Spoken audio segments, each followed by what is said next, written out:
की इकडे येण्यासाठी ज्या काय आवश्यक प्रक्रिया पार करायला पाहिजेत त्या प्रक्रिया पार करण्यासाठी आपल्याकडून सर्वतोपरी सहकार्य होईल अशा स्पष्ट पद्धतीचे सकारात्मक संदेश त्यांनी दिलेत की ज्याचा उपयोग आपल्याला होईल। आता भाग दुसरा आहे की या सगळ्यामध्ये आपल्या सगळ्यांना अपेक्षित आहे की कुठल्याही परिस्थितीमध्ये आपल्या नांदी मठाचा जो हत्ती आहे तो आपल्याकडे परत यायला पाहिजे। सगळ्या जनमानसांची भावना लक्षात घेऊन दोन्ही खासदारांनी केंद्रीय मंत्र्यांकडे केलेल्या शिफारशीनंतर सकारात्मक पद्धतीने शासनाचा ॲफिडेव्हिट सादर करण्यासाठी सुद्धा आम्ही सगळेजण प्रयत्न करू। कोल्हापूरवासियांच्या भावना केंद्रीय आमच्या वनमंत्र्यांच्या माध्यमातून सुप्रीम कोर्टामध्ये सुद्धा देण्याबद्दल आमचे दोन्ही खासदार आणि आम्ही सगळेजण प्रयत्न करतोय, ज्याच्या माध्यमातून कोणत्याही परिस्थितीमध्ये आपल्याला अपेक्षित असणार जी काय महादेवी हत्ती आपल्याकडे यायला पाहिजे, आपल्या नांदी मठामधला पूर्वीपार जो काही परंपरा आहे त्या पद्धतीने येण्यासाठी शासनाकडे आणि शासनाच्या माध्यमातून सुप्रीम कोर्टामध्ये सुद्धा अतिशय ताकदीने शक्तीने आपण प्रयत्न करूया।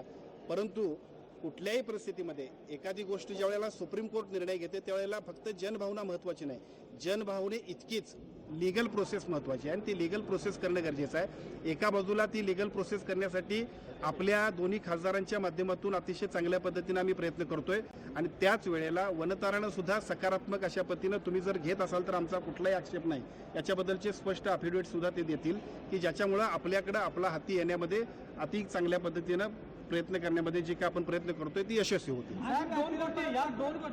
दोन गोष्टी आहेत, एक तर हत्ती खरंच परत येणार आहेत का आणि या बैठकीतून महाराज नाराज होऊन गेलेले आहेत का?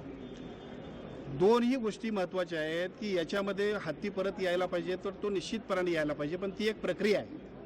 आम्हाला वाटतंय म्हणून यायला पाहिजे असं जर म्हटलं असतं तर एखादी गोष्ट ज्यावेळेला सरकार दरबारी असते त्यावेळेला जनभावनेचं प्रतीक म्हणून आम्ही सगळेजण जेवढ्या ताकदीने मांडतोय त्याच्यावरती लगेच निर्णय आपण घेऊ शकतोय। परंतु इथं सुप्रीम कोर्टामध्ये मॅटर असल्यामुळं सुप्रीम कोर्टाकडे आपण सकारात्मक ॲफिडेव्हिट दाखल करणं, केंद्र शासनाच्या वन विभागाचं सकारात्मक अशा पद्धतीचं ॲफिडेव्हिट आणि त्यांच्याकडून प्रयत्न होतील, त्यामुळे निश्चितपणे आपल्या प्रयत्नाला यश येईल। महाराज नाराज होऊन गेले नाहीत। महाराजांचं असं म्हणणं आहे की आपल्या भूमिका ज्या आहेत ते समाजासमोर सुद्धा ते बोलतील। शेवटी एखादी भूमिका घेत असताना ती भूमिका समाजासमोर मांडली पाहिजे आणि ते त्यांचं कर्तव्य आहे, त्यामुळे त्यांची भूमिका बरोबर आहे। पालकमंत्री म्हणून मी आणि दोन्ही खासदारांनी आमचे सगळे लोकप्रतिनिधी आम्ही सगळेजण त्या सगळ्यांच्या झालेल्या चर्चेचा सारांश तुम्हाला सांगतोय की ज्या सारांशाच्या माध्यमातून आपल्या सगळ्यांची जनभावना आणि त्या जनभावनेचं एकूण अपेक्षित असणारं जे काय एकूण फायनल रिझल्ट आहे की कुठल्याही परिस्थितीमध्ये नांदी मठाचा हत्ती आपल्याकडे परत आला पाहिजे, त्यासाठी दोन्ही बाजूनं एका बाजूला राज्य शासना केंद्र शासनाच्या वतीनं आपल्याला सुप्रीम कोर्टात मांडणी करावी लागणार आहे, ती पॉझिटिव्ह मांडणी होईल आणि वनतारा सुद्धा त्याच्यामध्ये सकारात्मक पद्धतीने आपल्याला संमती देणार।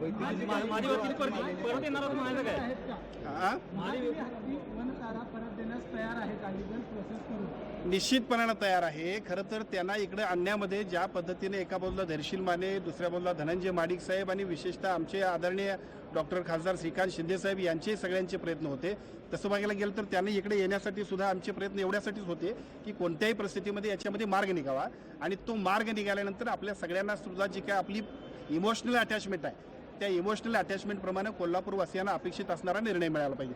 तो निर्णय मिळण्यासाठीची प्रक्रिया सुरुवात झाली, फक्त इट्स अ लीगल प्रोसेस। त्यामुळे ह्या लीगल प्रोसेसला आपण पुढे जाऊ आणि कोणत्याही परिस्थितीत आपल्या सगळ्यांना ज्या पद्धतीची नांदी मठाची परंपरा आहे त्या पद्धतीची हत्ती आपला जो आहे तो आपल्याकडे राहण्यासाठीचे संपूर्ण निर्णय आपल्या पद्धतीने करून घेण्यासाठीची प्रक्रिया आता दोन्ही बाजूंना सुरू झाली। कोल्हापूरकरांच्या समोर वनतारा बॅकफूटवर आलं असं म्हणायचं का? वनतारा मुळातच फ्रंटफूटवर नव्हतं। वनतारा हे बाल संगोपन केंद्र असतं तशा पद्धतीचं हत्ती संगोपन केंद्र आहे, त्यांना काही अधिकार नाहीत आणि त्यांचा याच्याशी काही संबंध नाही।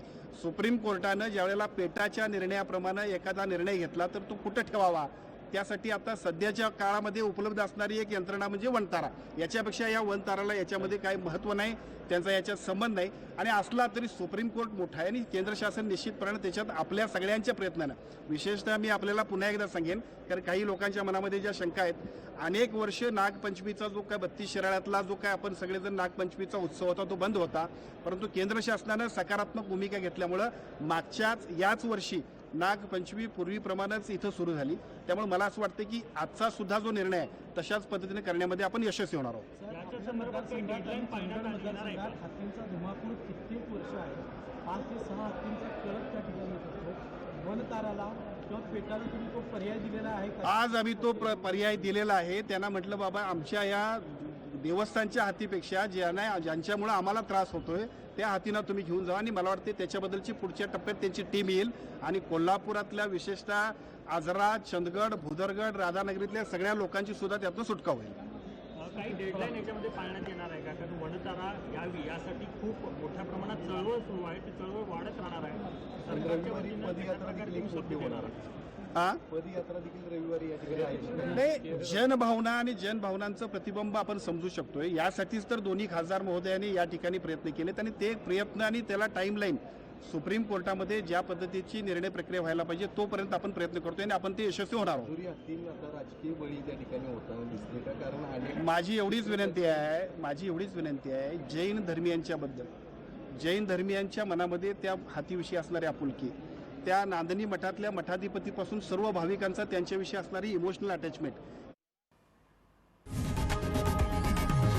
लोकशाही मराठी ऐका, पहा, जागरूक रहा.